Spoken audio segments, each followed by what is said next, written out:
The sun rose slowly over the desert, spilling gold and fire across the endless horizon. Evelyn Hart had been riding since dawn, her hat pulled low, her canteen empty.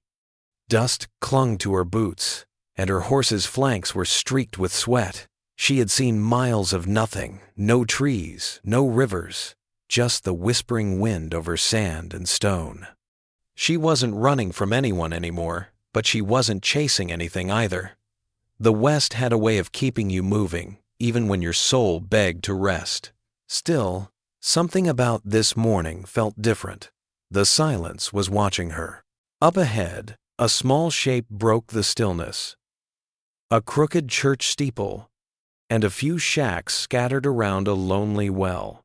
Evelyn guided her horse toward it, the saddle creaking beneath her. As she got closer, she saw a boy, thin, barefoot, maybe 10 years old, struggling with a rope tied to the well's pulley. His arms trembled as he tried to lift the bucket, the rope scraping against his small hands. Every time he got it halfway, the weight dragged it back down, splashing cold water onto the dirt. His jaw tightened, but he didn't quit. Evelyn watched a moment before sliding from her horse. The boy was too focused to notice her boots crunching softly against the dry ground. "Need a hand, partner?" she asked gently. The boy flinched and turned, startled.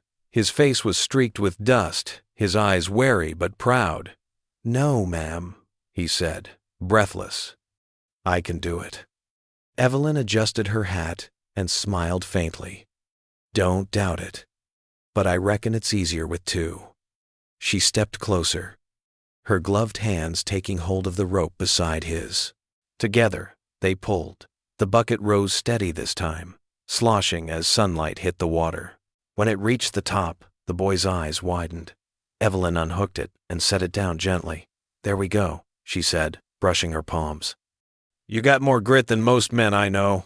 The boy didn't answer. He knelt and dipped a tin cup into the bucket, filling it carefully. "Ain't for me," he murmured.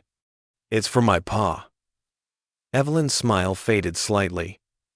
"Your pa's sick?" The boy nodded without looking up. "Can't get out of bed much. Been like that since winter." She crouched down beside him. "You fetch his water every day?" "Twice a day," he said proudly. "Mornin' and night." Evelyn studied his face. The boy had tired eyes, too old for someone so young. "That's a heavy load for a small feller," she said softly. He shrugged. "Ain't no one else to do it." She hesitated a moment, then took the bucket by its handle. "Where's your place?" He looked up in surprise. "You don't gotta." "Maybe I want to," she said with a small grin. They walked side by side through the dusty road, the bucket swinging between them. Evelyn's boots left deep prints beside his bare feet. "What's your name?" she asked. "Tommy," he said. "Tommy Cole." "Well, Tommy Cole," Evelyn said, "you're tougher than most grown men I've met." The boy didn't smile, but a spark of pride flickered in his eyes. "Pa says being tough don't mean nothing if you ain't kind," he said quietly. Evelyn nodded slowly. "Your pa sounds like a good man." "He is," Tommy said after a pause. "Just unlucky." They reached the edge of town, where the ground turned from dust to cracked clay. A small shack leaned against the horizon, its roof patched with tin and rags. Smoke rose from a chimney no taller than Evelyn's shoulder. "Home," Tommy said softly. Inside, the air was still. A man lay on a thin bed near the window, his face pale, eyes closed. When the door creaked, he stirred and coughed weakly. "Pa," Tommy said, kneeling beside him. "Got your water." The man opened his eyes, cloudy but kind, and smiled faintly. "Good boy." Then he noticed Evelyn, standing in the doorway, hat in hand. "Who are you?" he rasped. "Just passing through," she said. "Your boy's got a strong arm." The man's smile wavered. "Got his ma's heart, too." His voice cracked on the word. Evelyn glanced at the empty chair beside the bed. "She gone?" Evelyn asked softly. The man nodded. "Last spring." Ain't been right since. Tommy wrung out a rag in the bucket and laid it on his father's forehead. The man closed his eyes with a sigh. Ain't many stop to help these days, he whispered. Town's turned mean. Evelyn set her hat on the table. Maybe it needs remindin' what kindness looks like. He smiled faintly. You a preacher? No, she said, shaking her head. Just someone who got tired of riding past people who needed a hand. That night, Evelyn stayed to help patch the roof and fetch firewood. When the chores were done, Tommy offered her a bowl of thin stew. It ain't much, he said. She smiled. I've had worse. The three of them ate in silence while wind whispered through the cracks in the walls. Why'd you help us? Tommy asked finally. Evelyn looked into her bowl. Guess I saw a bit of myself in you, she said softly. Once upon a time, somebody helped me when I didn't deserve it. Figured it's my turn now. Tommy nodded slowly, though he didn't understand yet. Evelyn slept in the barn that night, listening to the horses snort softly in the dark. She stared at the stars through a gap in the roof, thinking of all the places she'd been, the towns she'd left behind, the faces she'd forgotten. For the first time in years, she felt something she couldn't name. Peace, maybe. Belonging.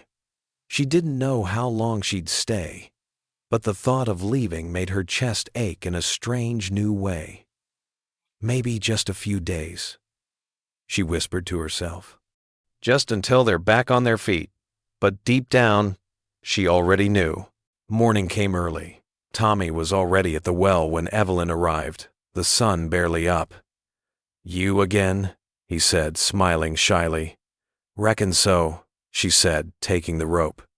Seems I'm getting used to this place. They hauled the bucket together, their hands moving in rhythm. Evelyn handed him half a biscuit from her saddlebag. For the road, she said. Thank you, ma'am. Their laughter echoed faintly in the quiet air. Days turned into weeks. Evelyn repaired their fence, taught Tommy how to saddle a horse, and even showed him how to mend his boots. She stopped counting the sunsets. One afternoon, Evelyn rode into town for supplies. The general store was buzzing with whispers. Near the door, two men leaned against the wall, talking low. That sick feller's near done for, one said. Once he's gone, I'm taking that patch of land. He still owes me grain. The other laughed. Ain't worth much anyway. Evelyn's jaw clenched. You think stealing from a dying man makes you proud? The men turned, startled. Mind your business, lady. She took a step forward, eyes cold. It is my business. You touch that family, you'll answer to me. Silence fell. They didn't argue. That evening, she told Samuel what she'd overheard. He sighed, coughing hard. Ain't surprised. Folks forget quick who you are when you got nothing left. Evelyn frowned. Then we'll remind 'em. I ain't letting anyone take what's yours. He looked at her with weary eyes. You don't owe us that. Maybe not, she said softly, but I owe it to myself. Samuel smiled faintly. You sound like my wife. She'd have liked you. Evelyn looked away, pretending to busy herself with the fire. Reckon I'd have liked her too. Outside, thunder rolled far off in the distance. The storm came that night, fierce and sudden. Wind tore at the roof, and rain lashed the windows. Evelyn and Tommy worked side by side, hammering loose boards and covering holes with tarps. The small shack shuddered under the weight of the wind. Hold tight, she shouted as lightning lit the sky. When it was over, they were soaked but safe. Inside, Samuel lay sleeping, his breathing shallow but steady. Evelyn and Tommy sat by the dying fire, dripping wet. You ever get tired of riding? He asked sleepily. Evelyn smiled faintly. Maybe I just needed a reason to stop. For days afterward, the air smelled of rain, a rare blessing in Dust Creek. The well filled to the brim, and wildflowers bloomed along the path. Evelyn found herself laughing more, working harder, and sleeping deeper. Tommy followed her everywhere, eager to learn. "You're a good teacher," he said one afternoon. "Nah," she replied, grinning. "You're just a good student." But when night fell and she sat alone under the stars, she felt that familiar tug, the whisper of the road calling her name. She tried to ignore it, telling herself the boy and his father needed her more. Weeks passed. Samuel's cough worsened, though he tried to hide it. Evelyn brought herbs from town, brewed teas, and prayed silently over his bedside, though she hadn't prayed in years. Tommy rarely left his father's side. One night, as she sat with them, Samuel reached for her hand. "You've done more than most kin would," he said weakly. Evelyn squeezed his hand gently. "Ain't kin that matters, it's care," he smiled faintly. "That's what my wife used to say." His eyes drifted toward the photograph on the wall, his late wife holding a baby. "Keep that boy safe," he whispered. When she finally stepped outside, the night was still. Coyotes howled in the distance. Evelyn leaned against the fence, staring into the horizon where the stars touched the sand. For years, she'd ridden through towns without leaving a trace. Now, for the first time, she'd left footprints that mattered. She touched the brim of her hat and smiled softly. "Reckon I'll stick around a while longer," she murmured. Behind her, the sound of the well's creaking rope echoed through the night, steady and strong like the heartbeat of a place that finally felt like home. Morning brought a copper sky and a hush that felt like held breath. Samuel's cough ran deeper, rattling like gravel in a tin. Evelyn brewed willow bark tea and wiped his brow, but his eyes drifted past her, following memories only he could see. Tommy sat close, clutching his father's hand with a stubbornness that made Evelyn's chest ache. Outside, the windmill turned slow and steady, pulling a thin song from the air. "You'll get better, Pa," Tommy whispered. Samuel smiled with effort. "You're my brave boy." Evelyn stepped outside to breathe, already fearing the work the day would ask. Word of rain-wet ground and a working windmill had spread through Dust Creek like sparks in dry grass. By noon, 3 men rode in with papers and hard faces. The one in front, Pike Larkin, carried himself like debt was a badge. "Afternoon," he said, swinging down.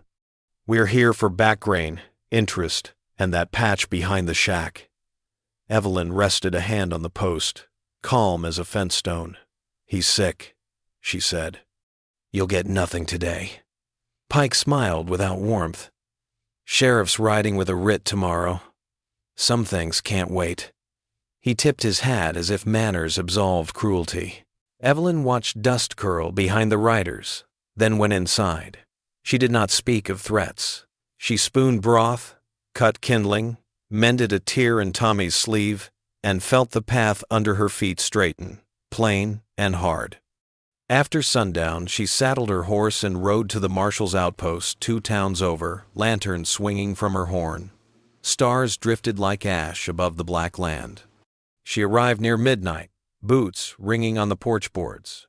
The night deputy, a woman named Howard, listened without questions, then fetched the territorial code. "If he's paid some," Howard said, "they can't seize home." Evelyn laid coins on the counter. "He paid what he had, and I'll pay the rest." Howard's gray eyes held hers. "You can't buy mercy from men who don't carry any." She tapped the code book anyway, marked the relevant line, and wrote a note to the sheriff. "Make noise tomorrow. Loud, legal noise." Evelyn nodded once, pocketed the note, and rode back in the hour before dawn.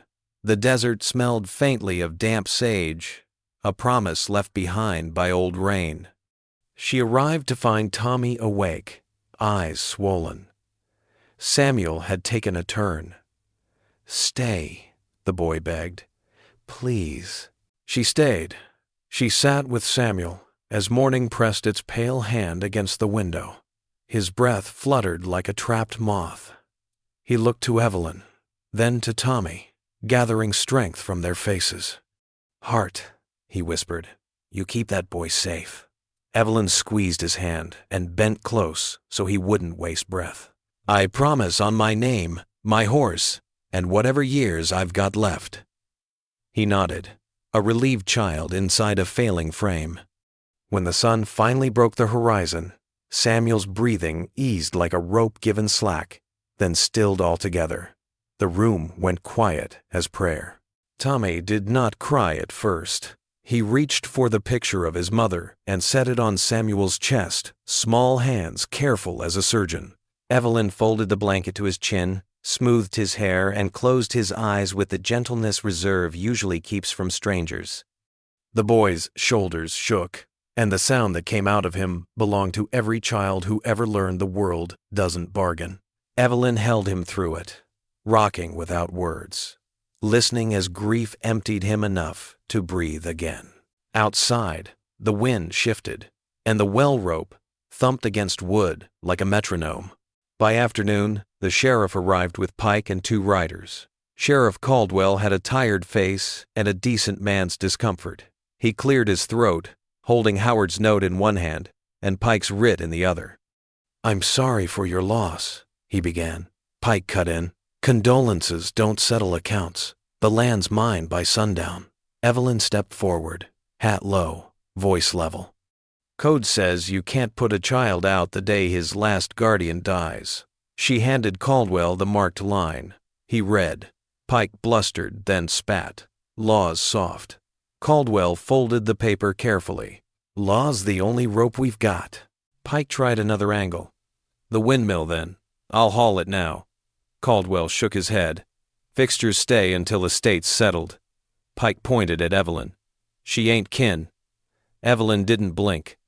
"I'm his guardian, named by Samuel with witnesses." Caldwell raised an eyebrow. "Witnesses?" Evelyn nodded toward 2 women from the church who had slipped onto the porch at dawn with hymn books and hands like hammers. "We heard him," Mary Wilkes said. "Clear as bell." Pike swore. Caldwell adjusted his badge like a man deciding where his spine belongs. "You'll have your hearing in Redstone in 3 days. For now, you'll leave." The men left under the weight of more eyes than they'd expected. Neighbors drifted close, drawn by the undertow of trouble and grief. Evelyn thanked those who brought bread and quiet hands, then barred the door and sat with Tommy until night smoothed the sharpest edges. After he slept, she wrote by lantern, dates, names, Samuel's words, the threat, the sheriff's stance.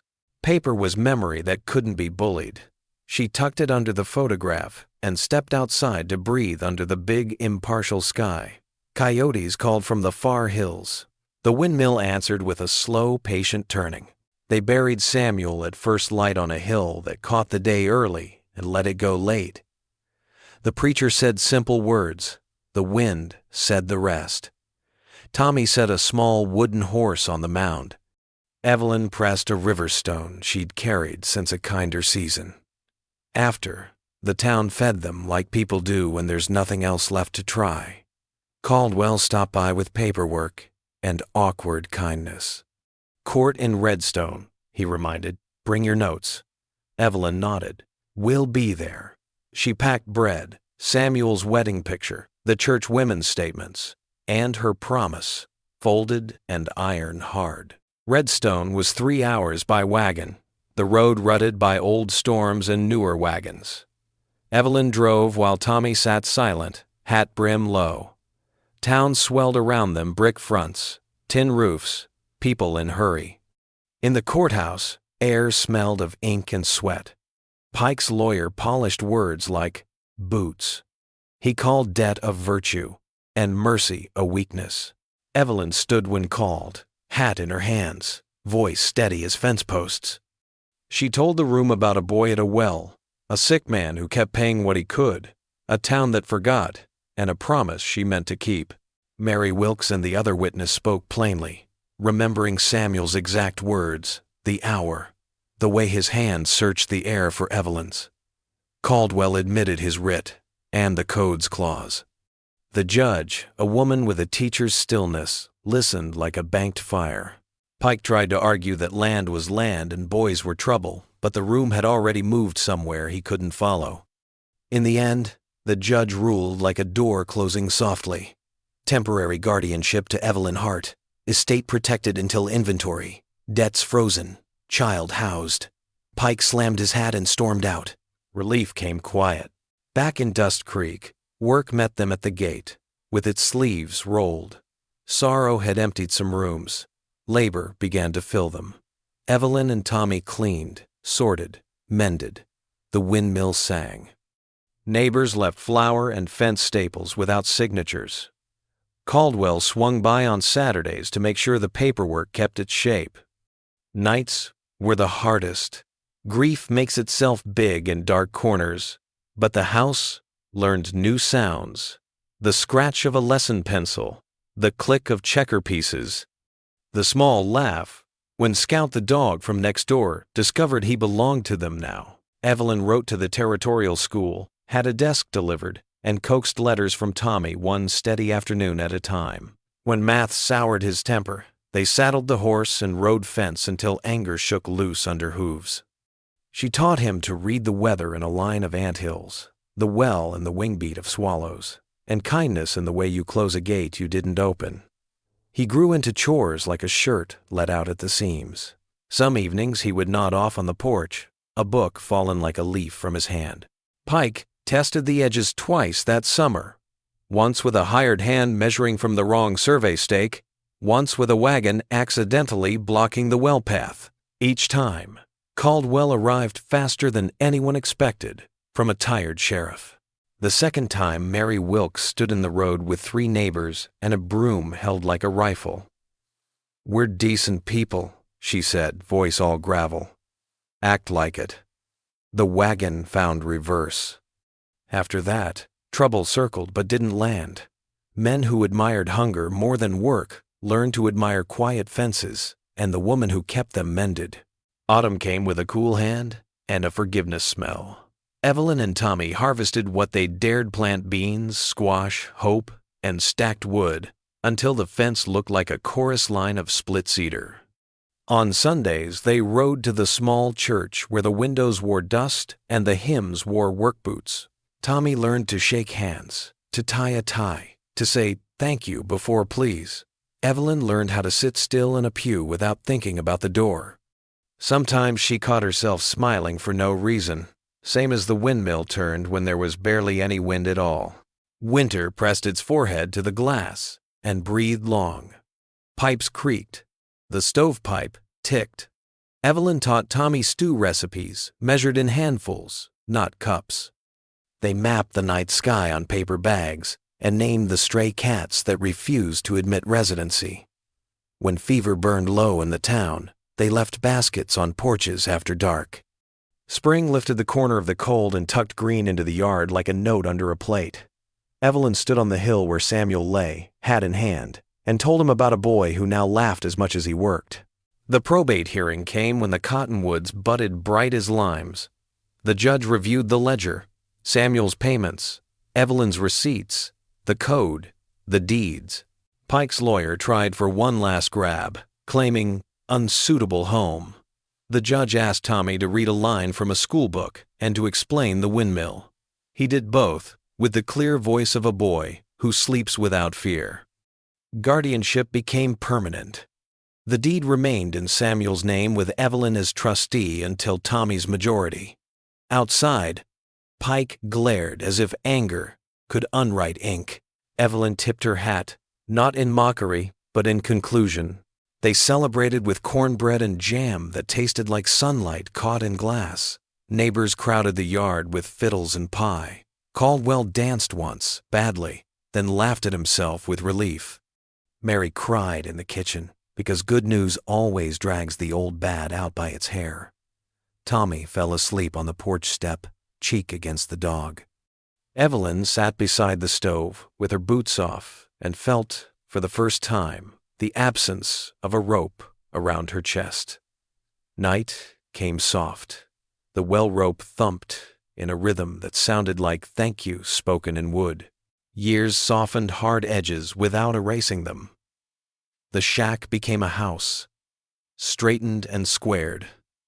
the door no longer fighting the frame. A small orchard took its first brave bites at the sky. Tommy's legs lengthened. He outgrew boots, then opinions, then his old self. He'd ride out before breakfast to check fence and come back with news only a boy pays attention to. A fox den, a snakeskin, a neighbor's newborn calf that smelled like rain. Evelyn taught him how to fail without muttering, how to win without measuring, and how to say sorry as if it were a tool. On the 5th spring, a stranger arrived at sundown travel coat, tired eyes, a folded paper in his breast pocket. Evelyn felt the old prickle in her shoulders and went out to meet him with her hands clean and empty. "Ma'am," he said, hat low. "Name's Elias Crane. I'm a circuit clerk. Saw the filings. Drove out to see the place that makes the records read like stories." He looked around at the fence lines, the windmill, the boy in the yard correcting a calf gently. "I needed to remember why ink matters. They fed him stew. He left lighter than he came." When Tommy turned 16, he asked Evelyn if he could carve their initials into the porch rail beside Samuel's. "Seems right," he said. "You and me and him." Evelyn nodded, throat tight. He carved carefully, letters neat as fence posts, then ran his thumb across the grooves, as if smoothing hair. "We're family," he said, not as a question. "We been family since the first bucket," she answered. They sat on the step as the day burned down to coals. The rope thumped, the windmill sang, and the land patient, fed, forgiven, breathed with them like a big old generous beast at rest. The day Evelyn finally allowed herself to admit she was happy was ordinary. A loose hinge, a burned biscuit, a stray cow at the church steps, a thunderhead that teased and moved on. She washed her hands at the pump and watched Tommy help a neighbor hitch a wagon with the quiet competence of a man who understands weight and balance. The horizon was still there, wide as a forever promise. But the ache it used to stir had changed into something like gratitude. She didn't want to ride away. She wanted to ride home from every fence check, every errand. Years later, when folks asked Tommy how he'd made a good place from a lean start, he'd point to the windmill, the fence, the well, the small orchard, the porch rail with 3 sets of initials, and say, "We drew water, kept promises, paid what we could, and worked the rest." If they pressed about luck, he'd shrug. A cowgirl stopped long enough to help. Sometimes he'd glance toward the hill and lift his hat, a salute to the man who trusted a stranger and the woman who didn't let trust go hungry. The well rope would answer with a familiar thump. On a blue evening at the fast end of summer, Evelyn and Tommy rode the boundary just to feel the land under them. Grass leaned, the creek murmured, swallows wrote cursive above the cottonwoods. "Do you ever miss the road?" Tommy asked. Evelyn thought about dust and silence and the way the sky looks when you're nobody anywhere. She smiled. "Some days, but mostly I like knowing where the coffee lives," he laughed. They turned toward home, where the lamp in the window burned like a small, steady star. The windmill spun, the rope lifted and fell, faithful as ever.